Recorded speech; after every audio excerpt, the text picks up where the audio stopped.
We have some new reporting here from David Sirota of The Lever. Student debt relief would boost GOP states. Federal data show Republicans are trying to end a program that would especially help working class people in red states. So this is yet another story of big money going to Republican politicians so they can kill something that is actually helping people. So here's what he says. As Republicans continue to portray student debt relief as a giveaway to affluent Democrats, new Federal Reserve data show the opposite. The relief would disproportionately help low and middle income communities and especially benefit many Republican states whose GOP officials have been insisting debt forgiveness, quote, will unfairly burden working class families. Hilarious. As Missouri's Republican Attorney General put it. On Thursday, 6 Republican-led states filed a lawsuit to try to block the Biden administration's plan to forgive up to $20,000 of borrowers' federal student debt.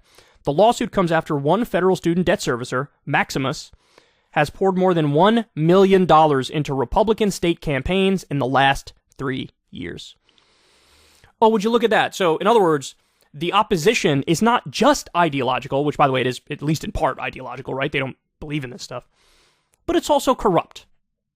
It's also corrupt. Turns out it's like they're getting paid to defend these interests. Even though, again, this is spitting in the eye of working class people. What was the number? I think it was 90% of the people who get help here make $75,000 a year or less. 90%. 43 million people get help. And they look at that, they go, no, I don't want that. And by the way, the idea like other working class people are going to be against it. We've seen the polls. That's actually not the case. And there's a lot of people who don't have student debt, but their son does, or their daughter does, or their cousin does. And it's like they look at that and they go, hey, look, man, I'm glad you're getting student loan debt relief. The new Federal Reserve study shows that 5 of the 6 Republican states filing the lawsuit would have among the largest shares of their adult populations benefiting from the program. You know what this reminds me of? Back during the Obamacare debate, after it passed, they did a Medicaid expansion as part of Obamacare. It was one of the better provisions of Obamacare because they said, we're just going to expand Medicaid to more low-income people. We're going to raise that income threshold for people to get Medicaid. But then Obamacare went to the Supreme Court. Now, most of Obamacare was upheld by the Supreme Court, which, of course, that part is a good thing. But one of the bad parts of it was they said, you can't mandate Medicaid expansion. You can't do that.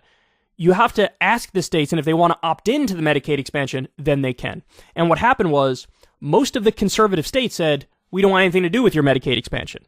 So you had these states where people, poor people, desperately needed help. Middle-class people desperately needed help. Or lower middle class, I should say, desperately needed help, and they didn't get it. And their own politicians, their own representatives, they were like, yeah, we're against giving you the help that we could just get right now from the federal government. They're willing to help, and we're not going to do it. Same thing here. So the federal government is going to do something to help working class people in these red states, and the representatives of those people in the red states go, no, we don't want your help. What? Overall, the Fed analysis finds that nearly 3/4 of the loan forgiveness will go to those living in areas where the median household income is below $83,000 a year. Quote, the average forgiveness amount makes up nearly 2/3 of the average balance in the lowest income areas. The researchers found, adding that borrowers in lower and middle income neighborhoods are more likely to have their loans completely forgiven by the plan. So it eliminates student loan debt for 33% of borrowers, and it eliminates half for a little over 50%.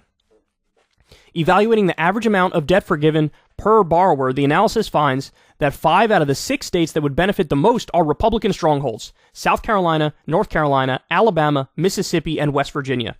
8 of the 10 states with the highest average amount of per borrower debt forgiveness are red states.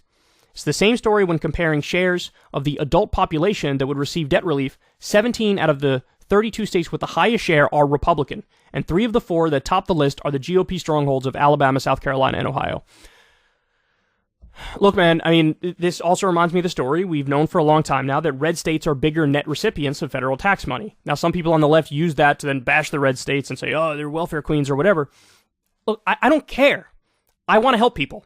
If those people are Republicans or those people are Democrats, it doesn't matter to me. Because, you don't judge somebody's human value based on what their ideology is. You say people deserve help, even if they're a fucking scumbag, they deserve help. It's why, if you're in prison, they still give you health care. Why? You could be a murderer. They're like, oh, look, you have a right to health care. So people have a right to get helped here. And so it's just a shame that these politicians are so corrupt and so ideologically backwards that they're like, no, we don't want your fucking help.